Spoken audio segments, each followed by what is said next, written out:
I was just 9 years old when my world collapsed. My mother, my anchor, my safe place, my everything, was taken from me.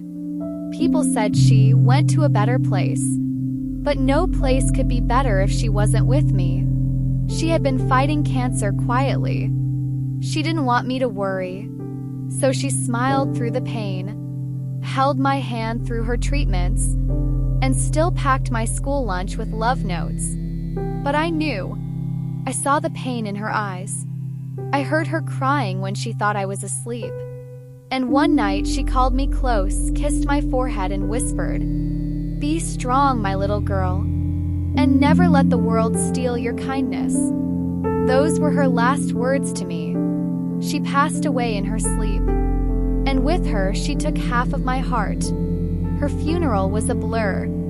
People said things like, "She was so kind, so full of light.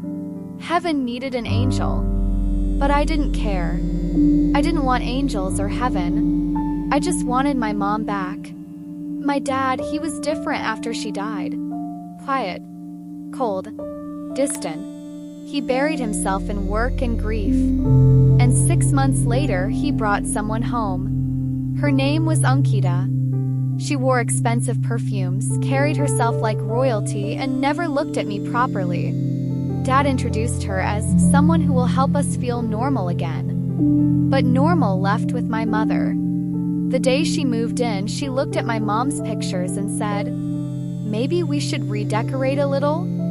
That night, my mom's photo from the living room disappeared. Then her clothes, her books, her plants. One day I came back from school and saw her favorite sari, the green one with sunflowers, being used as a mop cloth. I screamed. Ankita snapped at me and said, "She's gone. Stop clinging to the past." I stood there numb, my voice lost in rage, my heart breaking all over again. Life after that felt like I was living in someone else's home. My room was still mine, but even that changed. She replaced my curtains, threw out my dolls, and said, "You're a big girl now. Act like it." I was 10. She never laid a hand on me. But words, they can bruise too. If I cried, she called me dramatic. If I talked about my mother, she rolled her eyes. If I got good grades, she said I got lucky. My father never defended me. Maybe he didn't see it. Maybe he didn't want to. So I stopped trying. At school, I was quiet. People called me shy. But really, I was just tired of pretending I was okay. The only place I felt safe was the library. Books didn't judge. Pages didn't talk back. Characters became my friends. And writing became my therapy. I started journaling, little letters to my mom. "Hi, Ma, I missed your voice today." "Ma, Ankita said something cruel again." "I stayed quiet like you taught me." "Ma, I won a poetry competition." "You would have been proud." By the time I was 16, I knew what I wanted. I wanted to become a writer, to tell stories of people like me, kids who lost too much too early. But Ankita wasn't happy. "Writing won't feed you," she snapped. "Girls like you should think about marriage, not novels." I said nothing. But that night, I stayed up and wrote 10 pages straight. I knew she wanted to break me, but I also knew I was my mother's daughter, and my mother was made of strength. College gave me the distance I desperately needed. I moved out, found a tiny hostel room with peeling walls and a window that leaked rainwater. But it was mine. I took up part-time jobs, cafe waitress, tutor, anything, just to stay afloat. But I never stopped writing. Every night before I slept, I'd whisper into the silence, "Good night, Ma. I hope I made you proud today." By 21, I had written my first book, a novel about a girl who lost her mom and learned to raise herself in silence.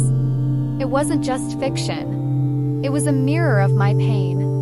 I published it online. No marketing, no expectations. and somehow it exploded. Comments poured in. "This book is me. I cried all night. Thank you for writing what I couldn't say." The girl who was once told she was too emotional was now touching hearts across the country. One day I got a call. A national award. An actual award with lights, cameras, and speeches. The night of the ceremony, I stood on that stage, looking at hundreds of faces clapping for me. And suddenly, I wanted to cry. Not because I was proud, but because the one person I wanted in that room was under the ground.